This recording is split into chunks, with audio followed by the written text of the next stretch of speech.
Hi, we're Richard and Jackie from Early Retirement Wanderlust. We are currently partway through our European road trip and we are in our 5th country now and we have just arrived in Croatia.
So no one could be more surprised than us that we actually ended up in Croatia so early. We were always planning on coming here, but we wanted to drop into Slovenia and explore their 20-kilometre coast. But the weather gods were definitely not with us. And to be honest, we had a look at some of the Google reviews of some of the campsites and we just weren't feeling it. So we passed through Slovenia really quickly and we came into Croatia and found this beautiful little campsite. Or not so little. We're only about half an hour across from the Slovenian border. We are at a place called Velc Canella campsite. It is absolutely huge. There are 1,250 pictures and we have had a wander around for the last half an hour trying to find somewhere to film. And it is massive, but it's actually fantastic as well. We only paid 21 euros with our AXI card. If you didn't have your AXI card, it would have been 46 euros. And it's actually quite a high-end campsite. It has got brand new facilities for most of the toilet blocks. It's got about 6 or 7 different bars and cafes dotted around the campsite. It's like a little town on its own. So we're here now and the weather has been really good for the last 2 days. So we've had a little bit of sunshine and sunbathing. We've been on a really nice bike ride this morning to one of the fishing ports further down where there was some of the most enormous super yachts based. And then in stark contrast to that, and actually probably even better than the super yachts, there was a little cat village consisting of chalets for all the stray cats for them to live in. So we are really enjoying Croatia so far. And actually we've got about another 10 days in total that we've planned to be in Croatia. Another week just travelling down to maybe another 2 or 3 campsites down the coast. And then off to the Plitvice Lakes later, early next week.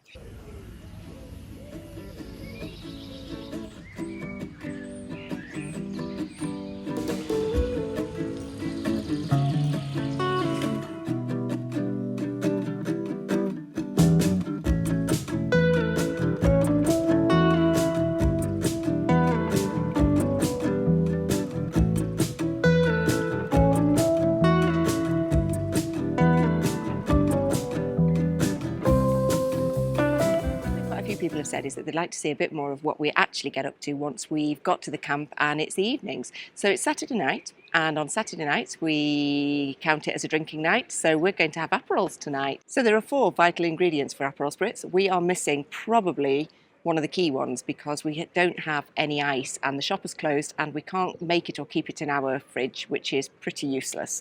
So we do need Aperol. We have got some very classy Italian Prosecco. It was something like €2.19. I made sure it was a brut one, not a sweet one, so that should be okay. It's something light, cold and fizzy. And fizzy water, just so that it takes the bitterness off. So here we go. Let's have a go at making one. So the first thing we need is a generous glug of Aperol, followed by twice as much of your fizzy wine of choice, and then lastly a splash of fizzy water. Very classy. Cheers. So with it being a Saturday night, we are going to go a little bit special and we are going to go for a full-on 3-course meal. So for our starter, we are going to be using some ciabatta from yesterday that's gone a little bit hard. So we are going to toast that off on the Kadak with a little bit of olive oil and garlic and make a bruschetta. And we are going to chop up some fresh tomatoes, some basil, and top that off, and maybe a little bit of pesto on top, which we've also got left in the fridge. So that'll be our starter. And for the main course, we are going to go for a nice simple barbie, and we are using the cheapest cut of meat that we could get from the Italian supermarket, which was actually belly pork, and there is nothing better than belly pork on the barbecue, particularly when you enhance it with the uniquely named honey rub that butt rub that we got from America. I think it was from Jackie's sister, so thanks for that, Jen. And that will improve that pork no end, and we're just going to have it with a green salad and a little bit of a special dressing that Luke, our son, taught us courtesy of Nigel Slater, which is a little bit of mustard, a little bit of olive oil, a little bit of fresh lemon and some salt, and that'll do us hopefully.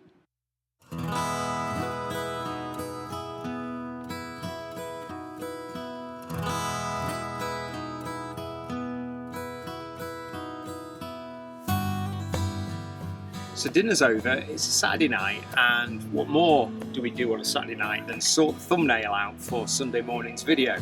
But I'm dragging him off first because the sunset looks like it's going to be unreal tonight, and it's rained quite a lot since we've been away on the continent, so we're going to go and make the most of it tonight. So it looks like it's sunset, then washing up, then thumbnails, then bed. Standard Saturday night for us. Night.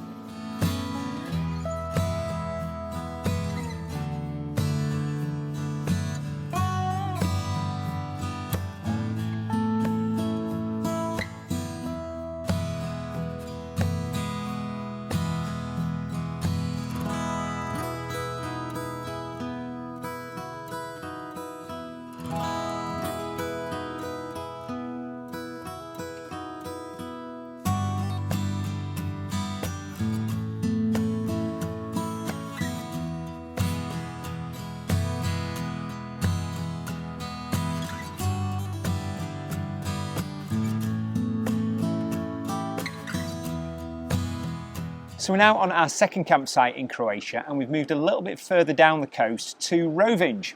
And we have moved to an absolutely huge campsite again, but we'll tell you a bit more about that later. For now, it is not too hot and sunny, and it's only about 9:30 in the morning, and we're going to walk into the town of Rovinj, which is about a 5-kilometre walk. So we'll see how we get on.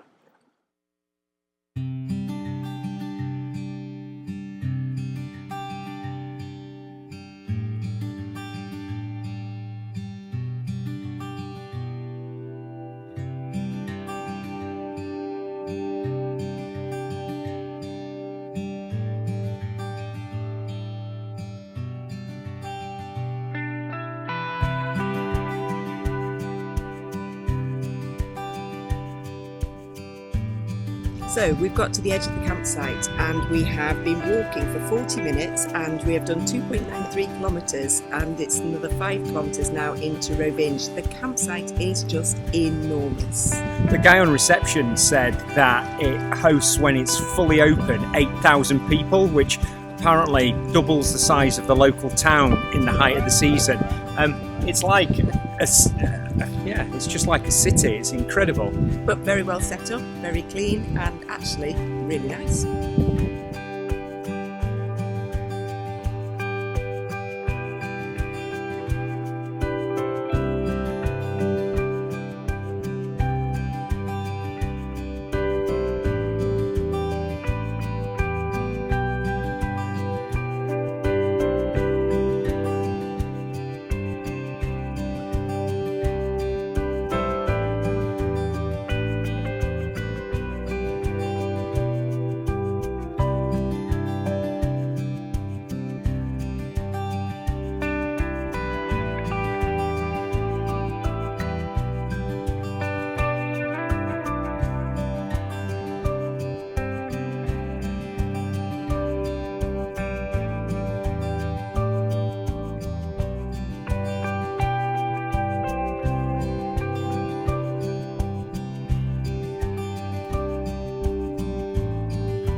Nearly 10 kilometres and we have finally reached Rovinj. It is just in the background there, so I think we've got another kilometre to walk and we should be there.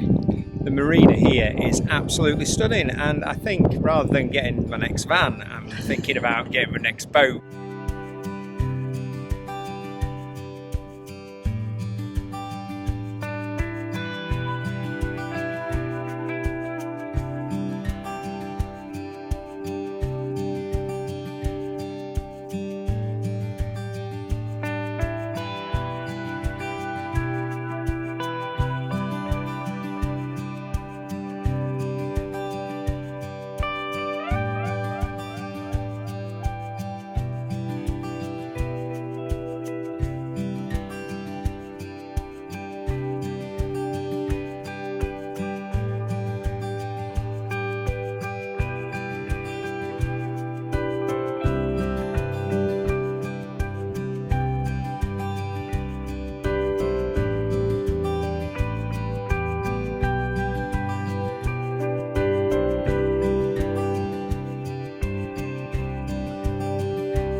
So it was a long journey into Rovinj. Altogether we did 23 kilometres, but it was a really beautiful walk. We walked through I think it was called the Golden Gate Forest Park, and along that way they had so many different little secluded beaches, so we spied somewhere that we could call in on the way back and have a nice dip. And Rovinj was just beautiful. We've had a few recommendations from YouTube viewers to go there, and you guys weren't wrong. It was stunning. And although it was like a really popular tourist destination and it was really busy, it had a really reasonable and a beautifully sort of laid back feel about the town. Yes, we really enjoyed it. We had an ice cream sat on the harbour walls. There's the really nice church that you can go and explore right at the top of the hill that you can see for miles around. It was just a quaint little harbour town. For me, the Megabucks Marina was just an eye-opener, and an eye-opener to this part of the coast, because it is a completely different lifestyle to anything I've ever seen, and it was just really quite beautiful wandering around the marina and looking at these massive boats and just thinking, who actually owns them, because they're just enormous. So for our second campsite on the Croatian coast, we stayed at another Maestra company campsite called Camping Polari. It was huge. It had over 1,600 pictures, and they have a really high standard, and with our ASCII card it actually only cost us €23 per night plus our taxes. The man on the reception when we booked in did point out that in the height of summer the pitch we were on would have been €130, which did seem really extortionate, but it was a really good quality site. Yeah, we felt in a way we were sort of like living like kings, because it was a really luxurious site, as Jackie said, with really high standards. But across the site it had like different areas, so where we were staying it was a really quite relaxed, almost like wild camping feel. You obviously had electric hookup and things like that, but we opened the van doors and we were looking out over the sea, and yeah, we found our own little hidden place within the biggest campsite. It did have a bit of something for everyone. The area we chose was a free camping area, so you could literally choose your spot anywhere. So we did choose one by the beach, but they did have some very big, spacious pitches, Further back, set in the forests, they had the seaside, very expensive pitches, so you could have a sea view opening your door. There was 4 or 5 different bars and cafes around the campsite because it's that big. A proper supermarket. And although you can't wild camp in Croatia, it's very much frowned upon. With the ASCII card, paying only €23 is pretty reasonable, I think. So we've come to the end of our first week's beach holiday, which we have had on the Croatian coast, which we have really enjoyed. There's been a few surprises along the way, the main one being probably costs. Last time we came to Croatia, it felt a lot cheaper when you were paying, I think it was the kunas, that you used to have to pay in. It feels like since they've gone into the EU, it is a bit more expensive, but still a really reasonably priced holiday for us. Yeah, there's a few sort of hidden extras that you need to be aware of. The tourist tax feels reasonably expensive, between €2 and €3 per person per day. So that's something that gets added on to campsite costs. And we are just planning to go to the Plitvice National Park, and that has a €40 a head admission charge and parking charges. So yeah, there's an element where it feels a little bit more expensive, but we don't know whether that's us comparing it to the past or not. I think it probably is. And actually, because we try and do all of our travels on a reasonable budget, because we're travelling not on holiday, I think it's more the fact that we can't wild camp, so we are having to pay for campsites all the time. But actually, we've had a really good time, and it actually has felt like a proper holiday, and probably for only an extra couple of £100 over the last 2 weeks so far. Yeah, so plans for the next phase of the adventure. We are heading inland, so we are leaving the Croatian coast and heading for the Plitvice National Park, which has been on our bucket list for ages. We're really excited about that. We've booked a really nice campsite next to the park, so next time you see us, hopefully we'll be out and about exploring the wonders of the Plitvice National Park. But that's it from us. See you later. Bye.